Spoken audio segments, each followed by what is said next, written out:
Salam to all of you and welcome in Dr. Virtual Education.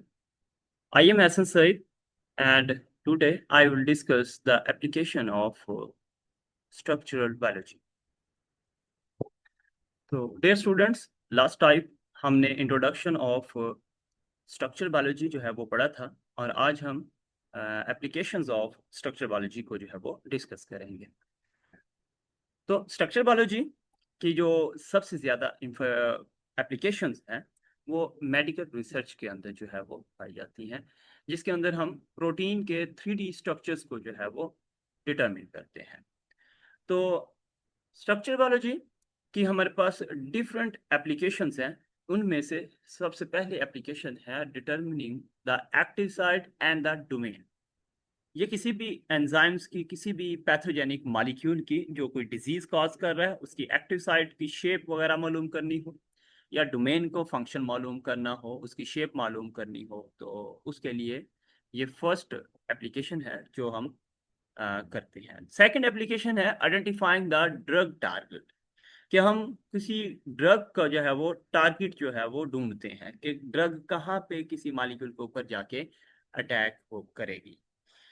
उसके अलावा identifying host pathogen interactions, के host और pathogen किस तरह एक दूसरे से इंटरेक्ट करते हैं और होस्ट के अंदर पैथोजन इंटर होता है, ठीक है, और डिजीज कॉज करता है। ये तीसरी एप्लीकेशन है। और चौथी एप्लीकेशन क्या है कि बहुत सारी डिजीज ऐसी भी हैं कि that are developing from the misfolding of proteins. तो हम इन चार को वन बाय वन जो है वो नेक्स्ट स्लाइड्स के अंदर डिस्कस करते हैं। First, determine the active sites and the domains। Active site और डोमेन को डिटरमिन करना क्यों ज़रूरी है? ये बेटा इसलिए ज़रूरी है कि अगर हमारे पास स्ट्रक्चर बायोलॉजी की फील्ड मौजूद है और हमें पता है कि फलां मॉलिक्यूल या फलां प्रोटीन वो कोई डिजीज़ कॉज कर रही है, तो उस प्रोटीन का कोई फंक्शनल डोमेन होगा, उसकी कोई फंक्शनल साइट होगी जिससे वो ब्लॉक कर सकते हैं हम उसको, या वो कोई कैटालिसिस कर रही है, कोई डिजीज कॉज कर रही है उस एक्टिव साइट की वजह से, तो हम क्या करें, उसके अगेंस्ट ड्रग जो है वो बना सकते हैं। तो एक्चुअली ये जो स्ट्रक्चर बायोलॉजी है ये हमें हेल्प आउट करती है उस एंजाइम की, उस प्रोटीन की जो एक्टिव साइट है उसकी टोटल लोकेशन पे, उसकी शेप, क्योंकि structure biology it's all about concern about the shape of the molecule, or environment of the active site। Environment mean what is the uh, charge on the active site, either protein, either uh, positive charge, either negative charge, either it is hydrophobic, either it is hydrophilic। what is the environment of the active site। और location की अगर हम बात करें कि where is the active site is residing, either it is present on the surface of the protein or it is buried in the protein molecule। तो उसकी location हमें पता होनी चाहिए। और उसके अलावा उसकी शेप बहुत इंपॉर्टेंट है। शेप क्या है? किसी भी मॉलिक्यूल की जो एक्टिव साइट है उसकी शेप, उसकी शक्ल एक स्पेसिफिक होती है और वो अपनी सबस्ट्रेट के लिए जो है वो शेप अटेन करता है।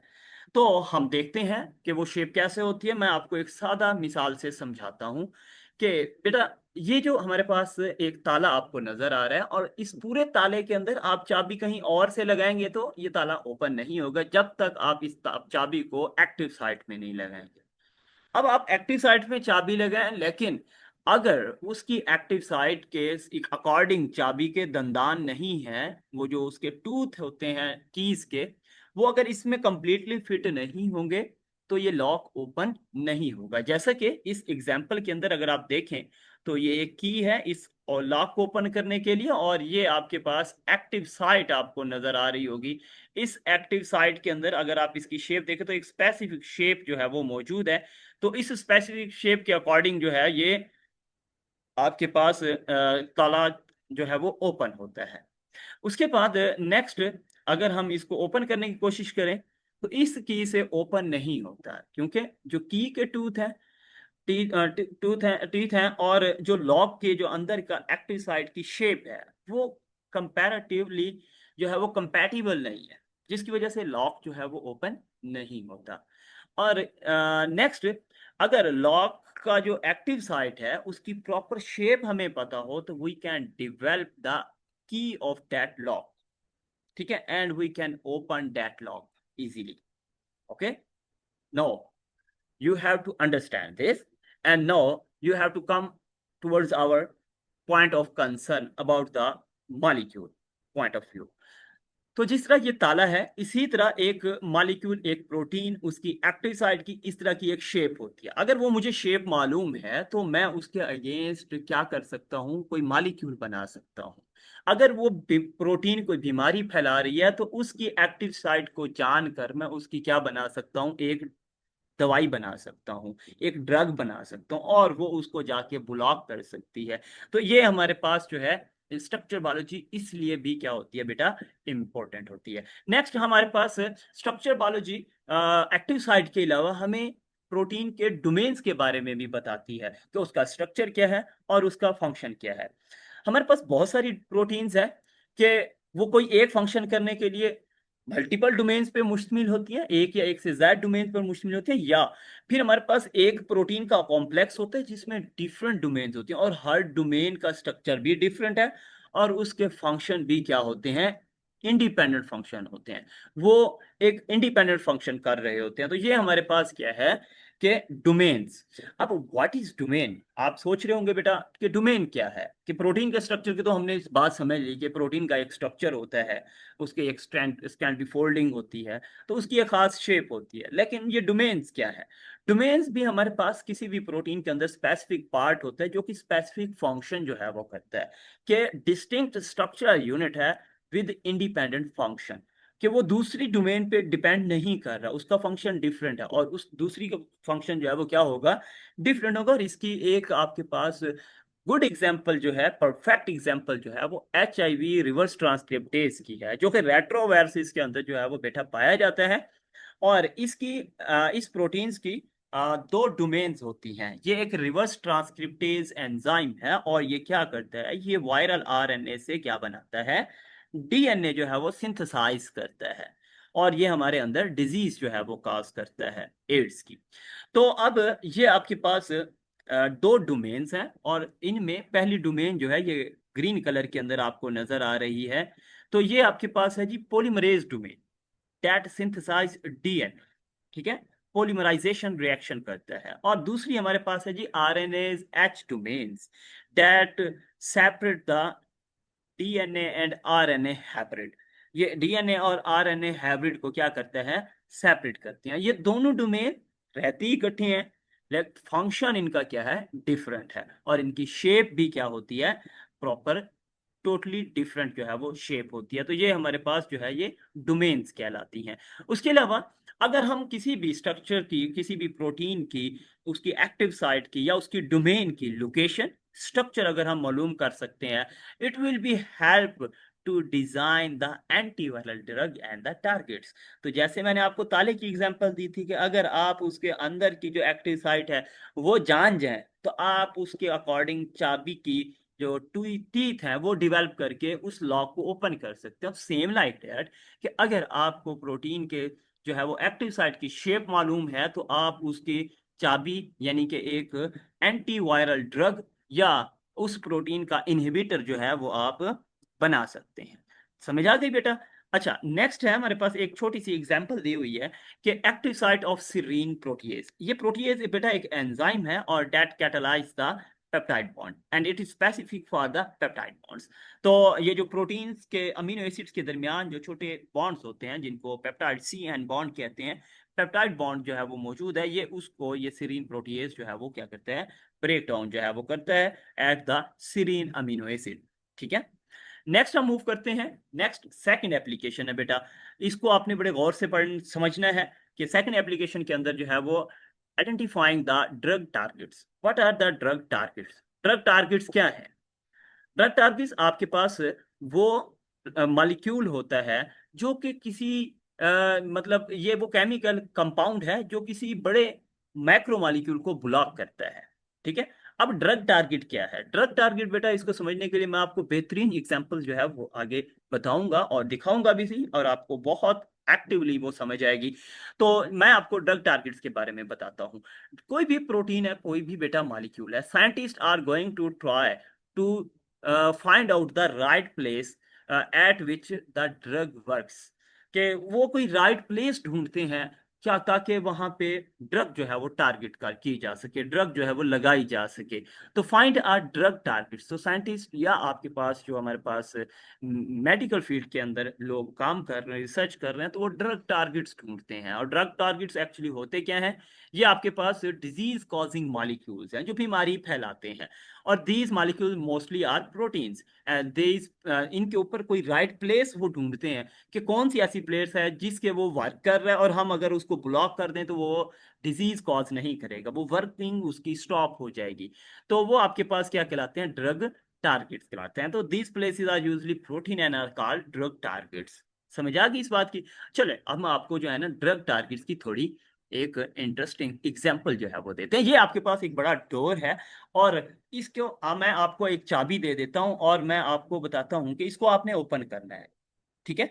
अगर आप लर्नर हैं, बिगनर हैं, आपको इन चीजों का नहीं पता, ये जिंदगी में पहली दफा आई, यानी कि आप एलियन थे और अब पहली दफा आए, तो दरवाजे को आप खोलने की कोशिश करेंगे। ये चाबी आप जगह जगह लगाएंगे, लेकिन ये एक्टिव, ये आप दरवाजा नहीं खोल सकेंगे जब तक इस चाबी को आप इसकी राइट टारगेट पे नहीं लगाएंगे, लॉक के अंदर जो है वो इंटर नहीं करेंगे। तो same like that, her protein के अंदर बड़ा सा स्ट्रक्चर होता है, और उसमें इसी तरह का छोटा सा ड्रग टारगेट पॉइंट जो है वो मौजूद होता है।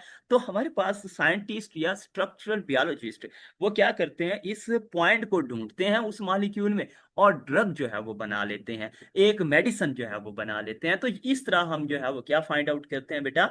ड्रग टारगेट्स जो है वो फाइंड आउट करते हैं, और उसके अगेंस्ट जो है वो ड्रग्स जो है वो बनाते हैं। उसके बाद ड्रग टारगेट्स के अंदर एक एग्जाम्पल कोट की गई है कि हमारे पास development of vaccine and medicine, किस चीज के लिए? That block the spike proteins of the कोविड-19। ये रिसेंट हमारे पास एक पेंडेमिक आया, कोविड-19 कोरोना वायरस का। तो कोरोना डिजीज जो है वो वर्ल्ड वाइड जो है वो स्प्रेड हुई। तो उसमें क्या होता है बेटा कि हमारे पास ये अगर आप देखें तो ये जो गोल्स आपको नजर आ रहा है ना, ये कोरोना वायरस है। ठीक है? और इसके ऊपर ये जो आपको पिंक कलर के जो है वो नजर आ रहे हैं, दीज आर द स्पाइक। और ये प्रोटीन इन नेचर होते हैं, स्पाइक प्रोटीन है। और स्पाइक प्रोटीन बहुत इंपॉर्टेंट है कोरोना वायरस के लिए to get into the human cell. तो ये ह्यूमन सेल के अंदर जो है वो आसानी से इंटर जो है वो हो जाता है। तो ह्यूमन सेल के ऊपर एक रिसेप्टर मौजूद है, और इस रिसेप्टर का बेटा नाम है ACE। ठीक है? इस रिसेप्टर का नाम क्या है? ACE2। और इस रिसेप्टर के साथ कोरोना वायरस की स्पाइक प्रोटीन आके इंटरेक्ट करती है, और जब ये इसके साथ इंटरेक्ट करती है तो ये इसके अंदर आसानी से इसको इंटर होने देता है सेल के अंदर, और ये इंटर होते ही रेप्लिकेशन करता है, और हमारे डिजीज जो है वो कॉज कर देता है। ये आपके पास ACE2 क्या है? And angiotensin converting enzyme 2 that is present on the human cell.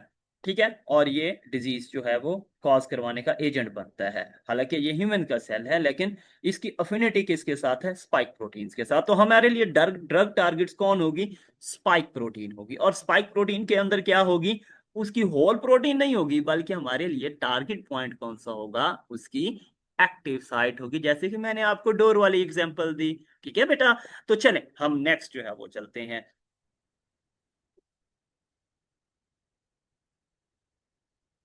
Okay, next हमारे पास है identifying host pathogen interaction. It is a third application of the structural biology.